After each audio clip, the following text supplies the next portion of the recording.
السلام علیکم، نمسکار، ست سری اکال اینڈ گڈ ایوننگ. میں ہوں اردو کاظمی اور ہمارے ساتھ ہیں وسیم الطاف صاحب. بہت شکریہ سر کہ آج آپ آئیں. Thank you so much. جی تھینک یو فار ہیونگ می.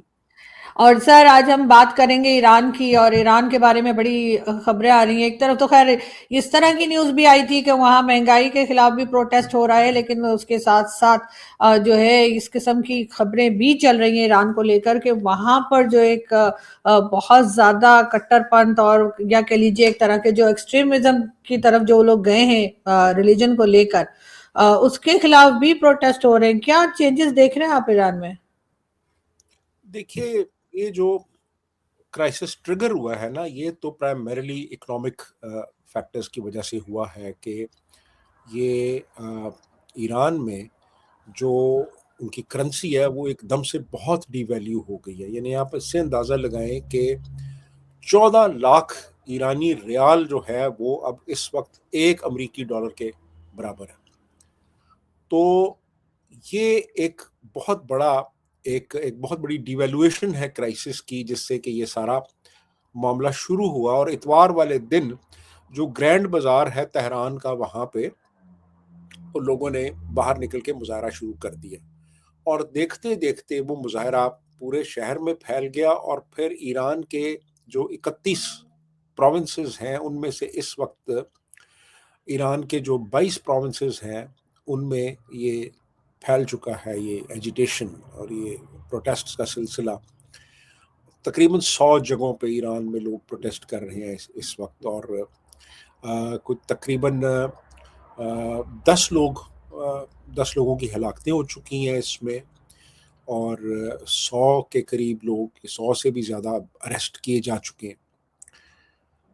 تو بیسیکلی تو فیکٹرز کی وجہ سے شروع ہوا کہ ایک تو ایران میں مہنگائی بہت زیادہ ہو گئی کرنسی ڈیویلویشن کی وجہ سے، اور اس کے بعد پھر گورننس کے بھی ایشوز تھے. لوگ بہت تنگ تھے، گورننس ٹھیک طرح سے نہیں ہو رہی تھی، کرپشن تھی، واٹر کرائسس تھا، اور اس کے علاوہ پھر جو پاسداران اور جو ایران کے مختلف جو سیکیورٹی آرگنائزیشنز ہیں وہ بہت زیادہ ایکسپلائٹیشن کر رہے تھے عوام کی. جہاں پہ بھی ان کے اختیارات تھے وہاں پہ عوام کو ڈیلیور نہیں کیا جا رہا تھا. وہ اس کے بھی کافی لوگوں میں وہ ایک ڈسینٹ تھا. تو پھر گلوبل ایشوز تھے. گلوبلی ایران جو ہے وہ کافی آئسولیٹ ہوا ہے، اور انٹرنیشنل پلیئرز بھی اس میں اپنا رول پلے کر رہے ہوں گے.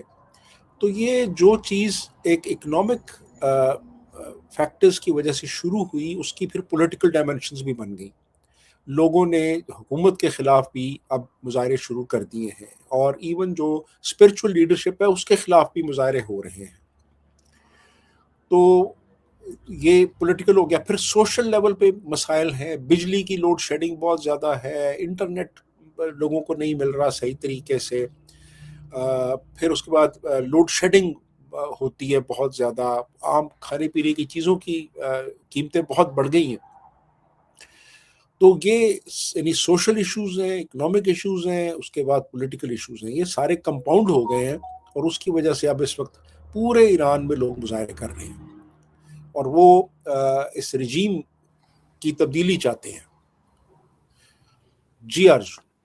بالکل سر، لوگ جو ہیں وہ ظاہر ہے کہ اس وقت چینج چاہ رہے ہیں ایران میں. اور اگر ہم پرانی ہسٹری کو اگر دیکھیں یا فوٹوز کو دیکھیں تو ایران تو بڑا ایک ماڈرن کنٹری ہوا کرتا تھا، اور اس میں ویسٹرن ڈریسز پہنے بھی لیڈیز دکھائی دیتی تھی. اور اس کے بعد جو چینج آئے وہ یقیناً عجیب و غریب تھے، اور لوگوں کو دیکھ کر حیرت بھی ہوتی ہے کہ اتنا زیادہ بالکل کہہ لیجیے ایک دم الٹ ماحول جو ہے وہ وہاں پر بنا دیا گیا. لیکن اسی کے ساتھ ساتھ ایران اس وقت بھی جو ہے وہ امریکہ کے لیے ایک چیلنج بنا ہوا ہے. آپ کے خیال سے کیا لگتا ہے آپ کو کہ ایک بار پھر جو ہے وہی نیوکلیئر پاور بننے کی کوششیں اور اس طرح کی چیزیں جو چلیں گی تو امریکہ جو ہے وہ روک پائے گا ایران کو؟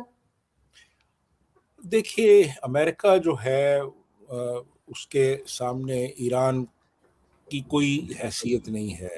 امریکہ ایک سپر پاور ہے، اور آپ کو یاد ہوگا پچھلے سال جون میں جو انہوں نے اٹیکس کیے تھے، یعنی کہاں امریکہ اور کہاں ایران، اور وہ آئے وہاں پہ ان کے جہاز آئے اور آ کے وہ ان کی جو نیوکلیر سائٹس تھی ان کو ٹارگٹ کیا اور واپس بھی چلے گئے. تو ایران تو کوئی میچ نہیں ہے نا امریکہ کے مقابلے میں. اور پھر اتنے سالوں سے آپ دیکھیں سینکشنز کو برداشت کر رہے ہیں، اتنی سینکشنز ہیں. ایران کے جو باہر ایسٹس تھے امریکہ میں وہ فریز ہوئے ہیں. امریکہ نے، یورپین یونین نے، یو کے نے اور یونائٹڈ نیشنز نے سینکشنز لگائی ہوئی ہیں. وہ اپنا آئل نہیں بیچ سکتے، ان کو ریونیو گورنمنٹ کو نہیں مل رہا آئل کی سیل سے جتنا مل سکتا تھا. اس کے علاوہ باہر سے وہ بہت سی مشینریز امپورٹ نہیں کر سکتے، یعنی جن مشینریز کا ڈول یوز ہو سکتا ہے، یعنی ان کو ویپنائز بھی کیا جا سکتا ہے، وہ امپورٹ نہیں کر سکتے. ہر وقت وہ ان کے اوپر ایک نظر رہتی ہے، ہیومن رائٹس واچ کی نظر رہتی ہے، ایمنیسٹی انٹرنیشنل کی نظر رہتی ہے. اور میرا خیال، اور پھر ابھی ریسنٹلی یہ ہوا ہے کہ پریزیڈنٹ ٹرمپ نے دھمکی دی ہے کہ اگر آپ نے ایرانین لوگوں کو ٹارگٹ کیا تو ہم انٹروین کریں گے اور ہم بالکل ان کی سائڈ پہ ہم آپ کے ساتھ ہم کنفرنٹیشن کریں گے. تو یہ ایک بہت بڑی ڈیولپمنٹ ہے.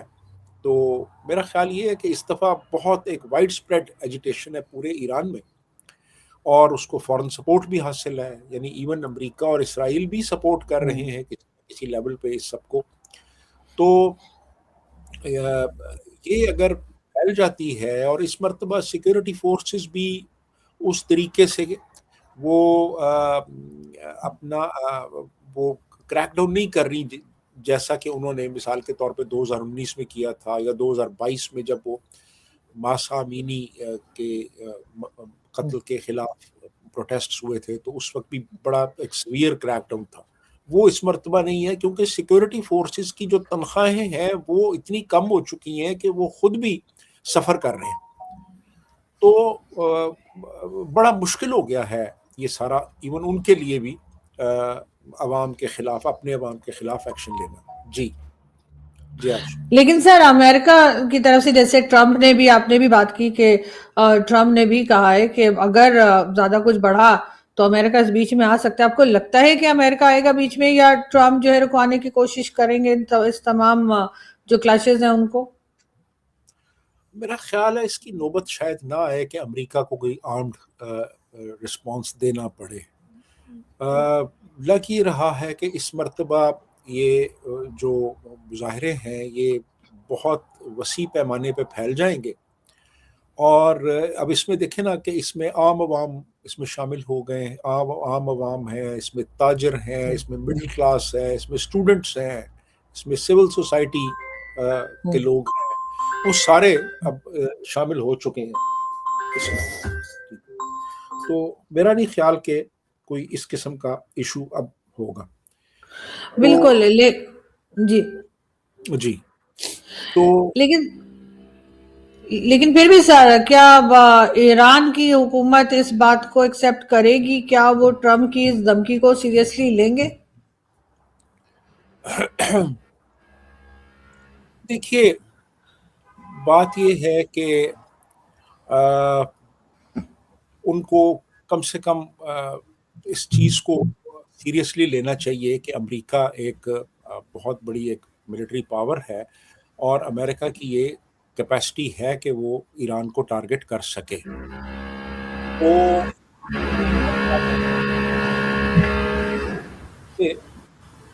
یہ کچھ آواز آ رہی تھی. جی یہ آواز نہیں، ہاں آپ بات کیجئے سر. اچھا بات کیجئے.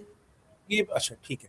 تو میرا خیال ہے کہ اس چیز کو بہرحال سیریسلی لینا چاہیے کہ امریکن پریزیڈنٹ اگر لیٹ سے تھریٹ کر رہا ہے تو اس کی ضرور کوئی نہ کوئی ایک سالڈ بیسس ہے، کیونکہ امریکن پریزیڈنٹ عام طور پہ جب اس طرح کی بات کرتے ہیں تو اس کی کوئی نہ کوئی وجہ ضرور ہوتی ہے، اور اگر امریکہ نے محسوس کیا کہ جو عوام ہیں ایران کے وہ اب کمپریہنسولی سڑکوں پہ نکل آئے ہیں، تو پھر جو ہے وہ میرا خیال ہے کہ ایشو بن سکتا ہے اس حوالے سے کہ امریکہ انٹروین کرے، اور زیادہ اگر وہ فورس کا استعمال کرتے ہیں ایرانین رجیم، تو پھر امریکن جو فورس ہے وہ امریکہ اپنی فورس اپلائی کر سکتا ہے۔ جی بالکل ایسا ہی ہے، لیکن سر اگر ہم ایک بات اور یہاں پر اگر ہم ڈسکس کر لیں، وہ یہ کہ ابھی آپ نے دیکھا ریسنٹلی ڈاکٹر جے شنکر کی ملاقات ہوئی پاکستان کے نیشنل اسمبلی کے اسپیکر صاحب سے، ایاز صادق صاحب سے، سوری ایاز نائک صاحب سے، میں تو ان کا نام مکس اپ کر جاتی ہوں صادق اور نائک میں، خیال ہے صادق، ایاز صادق صاحب سے۔ تو اس کے بعد جو ہے وہ ڈاکٹر جے شنکر کا اسٹیٹمنٹ آیا اور انہوں نے کہا کہ جی یہ جو پاکستان کے بارے میں انہوں نے کہا کہ ایک برا پڑوسی ہے پاکستان کے لیے، انہوں نے یہ سٹیٹمنٹ بھی دی ہے۔ تو آپ کو لگتا ہے کہ واقعی میں اس بات پہ، خیر پاکستان میں بڑا ری ایکشن آ رہا تھا، بڑے جو لوگ میڈیا میں بات کرتے ہیں وہ کہہ رہے تھے جی ایسے کیسے انہوں نے کہہ دیا، تو آپ کے خیال سے کیا واقعی میں پاکستان ایک برے پڑوسی کے طور پہ ہے اپنے تمام نیبرنگ کنٹریز کے ساتھ؟ میرا خیال ہے جی ہمیں اپنی جو فورن پالیسی ہے نا اس کو ایک دوبارہ سے ریوائز کرنے کی ضرورت ہے۔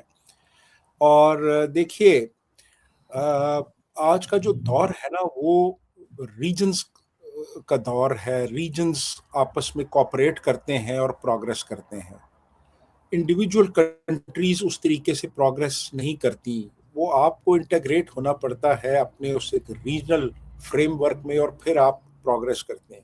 اس وقت ہمارے تعلقات انڈیا کے ساتھ بھی خراب ہیں، افغانستان کے ساتھ بھی خراب ہیں، اور ایران کے ساتھ بھی اچھے نہیں۔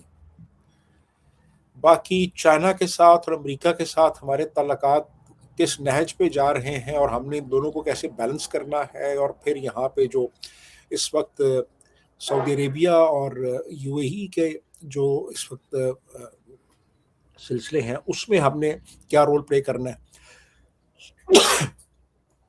تو یہ سارا کچھ جو ہے یہ اس وقت بہت کوہنا مشق ایک فورن پالیسی ایڈوائزرز یا فورن پالیسی ایکسپرٹس کی ہمیں ضرورت ہے، جو کہ ہماری پوری فورن پالیسی کو نئے حالات اور واقعات اور بدلتی ہوئی صورتحال کے مطابق ڈھال سکیں۔ اور انفارچونیٹلی ایسا نہیں ہو رہا۔ ہماری فورن پالیسی کون بنا رہا ہے، کس کے ہاتھ میں ہے، بذات خود یہ ایک سوالیہ نشان ہے۔ تو میرا خیال یہ ہے کہ یہ بہت زیادہ اس وقت ہمیں ضرورت ہے ایک ریویو کرنے کی، ری وزٹ کرنے کی اپنی فورن پالیسی، اور اس پورے ریجنل فریم ورک میں ہم نے کیسے آگے چلنا ہے، اور سپر پاورز کے ساتھ ہمارے تعلقات کی کیا نوعیت ہوگی، چائنا کے ساتھ کیا ہوگی، اس پہ ہمیں بہت شدت سے غور کرنے کی ضرورت ہے۔ جی سر ہمارے یہاں تو آج کل ٹی وی چینلز، کل میں دیکھ رہی تھی ایک دو، تو وہاں پر تو ایک بالکل ہی نیا ورڈ جو میں نے کبھی نہیں سنا وہ استعمال کیا جا رہا تھا، ہو سکتا ہے کبھی کسی نے سنا ہو، ملٹری ڈپلومیسی۔ تو ٹی وی چینلز کے جو اینکرز تھے وہ کہہ رہے تھے جی پاکستان جو ہے وہ ملٹری ڈپلومیسی لے کر چل رہا ہے، تو جی ملٹری ڈپلومیسی کیا ہوتی ہے؟ دیکھیں جی، ملٹری ڈپلومیسی یہ ہے کہ ملٹری پاور کو ایک ٹول آف فورن پالیسی استعمال کرنا۔ تو اب جب آپ ملٹری پاور کو استعمال کرتے ہیں تو وہ کوئی ایفیکٹو وہ ایک ٹول نہیں ہوتا، یعنی وہ کہہ لیں کہ سپلیمنٹ کرتا ہے وہ آپ کی فورن پالیسی کو، آپ کی ڈپلومیسی کو، لیکن بذات خود اس کو آپ as a primary foreign policy tool کے طور پہ استعمال نہیں کرتے۔ انفارچونیٹلی ہمارے ہاں یہ ہو رہا ہے کہ ہم یہ سمجھ رہے ہیں کہ سارے مسائل پاور کے ذریعے، ملٹری پاور کے ذریعے حل کر لیں گے، ایسا نہیں ہوتا۔ اور میرا خیال ہے کہ یہ بھی ہمیں دوبارہ سے غور کرنے کی ضرورت ہے کہ یار ہم کس طرف جا رہے ہیں۔ کیا ہم صرف طاقت کے استعمال سے تمام مسائل حل کر لیں گے؟ کیا صرف طاقت ہی ایک فیکٹر ہے؟ کیا اس میں اکنامک جو آپ کی اسٹرینتھ ہے اس کا کوئی رول نہیں ہے؟ کیا اس میں آپ کے ملک کے اندر کے جو حالات ہیں ان کا کوئی رول نہیں ہے؟ کیا اس وقت دنیا کے ساتھ جو آپ کے تعلقات ہیں، فورن ریلیشنز ہیں، ان میں سی ایک ٹول ہے ڈپلومیسی کا، یہ کوئی پرائمری ٹول نہیں ہے.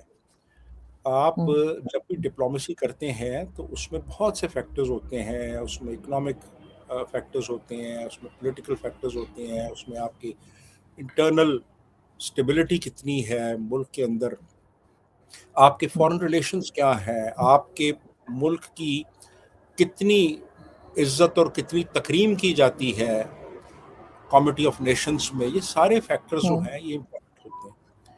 صرف ملٹری ایک ڈپلومیسی سے مسائل حل نہیں ہوتے اور کبھی حل ہوئے بھی نہیں ہیں.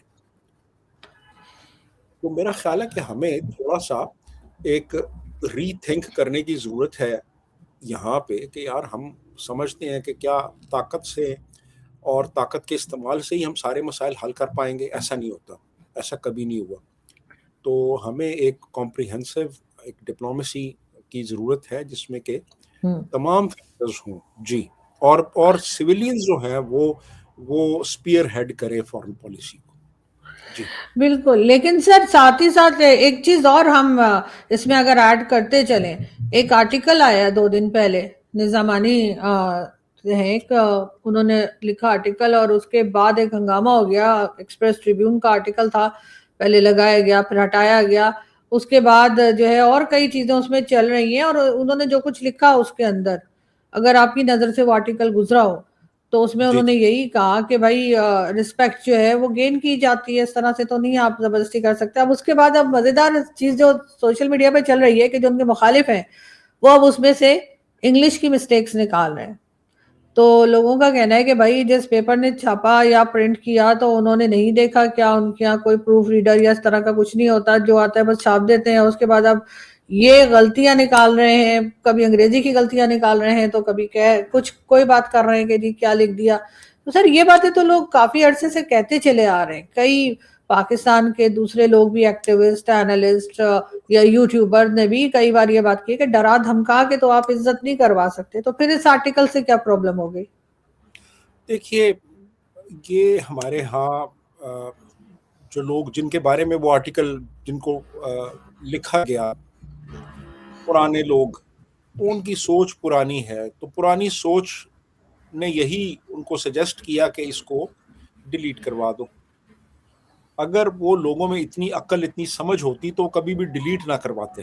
کیونکہ جب آپ کسی چیز کو بین کرتی ہیں تو وہ چیز پاپولر ہو جاتی ہے زیادہ. اور وہ آرٹیکل، یہ جتنے ہمارے اس وقت انگریزی اخبار ہیں، یعنی نیوز ہے، ڈان ہے، نیشن ہے، ایکسپریس ٹریبیون ہے، ان کی ٹوٹل سرکولیشن پورے پاکستان میں 10-12 ہزار سے زیادہ نہیں ہوگی. اور اس کی ایکسپریس ٹریبیون کی تو بہت ہی کم ہوگی، مطلب 1500 2000 سے زیادہ نہیں ہوگی. تو اتنے لوگوں نے بھی، سارے تو نہیں پڑھتے، وہ اس میں سے بھی آدھے سے بھی کم لوگ بھی پڑھتے وہ.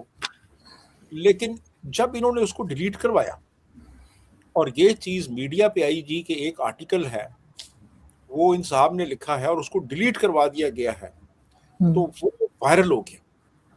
اور اتنا وائرل ہوا کہ اس کو ہر بندے نے پڑھا، اس کا ترجمہ ہو گیا اردو میں، اور اردو میں لوگوں نے پڑھا جو انگریزی میں پڑھ سکتے تھے. تو باتیں اس بچے نے بالکل صحیح کی ہیں، وہ اس کی بالکل صحیح باتیں ہیں. وہ یہ کہہ رہے ہیں جی کہ آپ پرانے دور کے مائنڈ سیٹ سے آپ چل رہے ہیں اور چیزوں کو دیکھ رہے ہیں، اور آپ سمجھ رہے ہیں کہ آج کا جو نوجوان ہے وہ بھی آپ ہی کی آنکھ سے دنیا کو دیکھ رہا ہے. ایسا تو نہیں ہے. دیکھیں نا، ہمارے بچے جو ہیں ان کو آج ہم رفیع اور لتا کے گانے سنائیں تو وہ تو ہمارے گلے پڑ جائیں گے. ٹھیک ہے نا، کیونکہ ان کا نہیں سر، اچھی میوزک، سر اچھی میوزک آج کی جنریشن بھی سنے گی، کیا ان کے بعد آنے والی جنریشن بھی سر سنتی ہے میوزک کا؟ تو خیر سر یہاں پہ ہم میرے خیال ہے نہ کریں سر، میں تھوڑی ٹچی ہو جاتی ہوں میوزک پہ تو سر، کیونکہ میں نے سر چھوٹے چھوٹے ریسنٹلی میں نے، سوری آپ کی بات کاٹ رہی ہوں، ہمارے ریسنٹلی اپنے فیملی کے ایک چھوٹا بچہ ہے، ہی is hardly 6 or 7 years old، اور وہ جو ہے وہ نرگس کے کوئی، وہ بھی ٹک ٹاک پہ یا کہیں اس نے شاید دیکھی اس کی ویڈیو جو نئی بنائی گئی ہوگی یا کیا، تو وہ گانا گا رہا تھا. میں سرپرائز، آئی واز سرپرائز. میں نے ان سے کہا آپ کو پتا ہے یہ تو سنجے دت کی اماں کے گانے گا رہا ہے، and he was just 6 to 7 years old. تو وہ سر میوزک تو چلتی ہے. میوزک نہیں، میں بتاتا ہوں آپ کو. دیکھیں بات یہ ہے کہ وقت کے ساتھ ساتھ نا ٹرینڈز بدل جاتے ہیں. اچھا میوزک ہر دور کا چلتا ہے لیکن ٹرینڈز بھی تو بدلتے ہیں نا. مثلاً آج آپ وہ 40s کے دور کی شلوار قمیض پہنیں گی تو وہ اس کو لوگ کوئی عجیب سی نظروں سے دیکھیں گے، یار یہ کیا ہے. ٹھیک ہے نا. تو ہر دور کے، اب آج کے جو بچے ہیں نا، آج کے بچے اس دور کے ساتھ چل رہے ہیں، وقت کے ساتھ چل رہے ہیں. تو وہ اب پرانے دور کا جو ایک دیکھیں نا، ریتم بدل گیا ہے، میوزک ارینجمنٹ بدل گئی ہے، انسٹرومنٹیشن بدل گئی ہے، گانے کا انداز بدل گیا ہے. تو چیزیں بدلتی رہتی ہیں وقت کے ساتھ ساتھ. میں ایک جنرل بات کر رہا ہوں. تو جنرلی آپ کو ہے نا، وہ جو ان کا آج کل عام بچوں کا جو ٹیسٹ ہے ہر لحاظ وہ بدل گیا. بالکل ٹیسٹ بدل چکا ہے. اب پرانے گانے بھی آئیں گے تو وہ نئے میوزیکل بالکل میوزک کے ساتھ آئیں گے. لیکن ان کو بہرحال بہت بری لگی ان کو بات، اور انہوں نے جو ہے وہ آرٹیکل کو پہلے تو ہٹوایا. بہت برا لگا. اور انہوں نے جناب وہ، حالانکہ اس نے کسی سیاسی پارٹی، وہ اس نے بلکہ کلیریفائی بھی کر دیا جی کہ میرا کسی سیاسی پارٹی سے کوئی تعلق نہیں ہے. اس نے کلیئر کیا یہ پہلی چیز. دوسرا، اس نے کسی سیاسی پارٹی کا نام نہیں لیا اس آرٹیکل میں، نہ کسی لیڈر کا نام لیا. اس نے جنرل باتیں کی ہیں کہ یار یہ جو آپ طریقہ اختیار کر رہے ہو آج کے دور میں، وہ طریقہ افیکٹو نہیں ہے. آج کی جو نسل ہے نا، وہ اس طریقے سے وہ لیکچر سے اور سیمینار سے وہ متاثر نہیں ہوتی. اس کو آپ نے سالڈ جو ہے وہ ایویڈنس دینی ہے. آپ نے اس کو جاب سیکیورٹی دینی ہے، اس کو آپ نے ایک فیوچر دینا ہے، اس کو آپ نے اس کو ایک رسپیکٹ دینی ہے، اس کو آپ نے کوئی انسینٹیوز دینے ہیں، اس کو سوشل سیکیورٹی دینی ہے. تو پھر وہ آپ کے وہ قدر کرے گی اور آپ کی باتوں کو وہ سیریسلی لے گی، اور پھر اس کے اندر حب الوطنی پیدا ہوگی. میں زبانی کلامی باتوں سے حب الوطنی پیدا نہیں ہوتی، سیدھی بات ہے. تو اب یہ بات ان کو سمجھنی چاہیے تھی. انہوں نے اٹھا کے اس کو ڈیلیٹ کروا دیا اور وہ وائرل ہو گیا، اور پورا ملک اس کو پڑھ رہا ہے ابھی. بالکل ایسا ہی ہے. اور یہ بھی ہے، یہ بات نہیں کر رہے تھے کہ ملک سے محبت کرو یا ملک کی رسپیکٹ کرو، یہ دراصل اپنی رسپیکٹ کرنے کے لیے بتا رہے تھے. یہ زبردستی میں اپنی رسپیکٹ کروانا چاہ رہے ہیں جو ہو نہیں پا رہی ہے. بہرحال بہت شکریہ سر کہ آپ نے آج جوائن کیا. تھینک یو سو مچ. بہت جلد پھر ملاقات ہوگی. Thank you.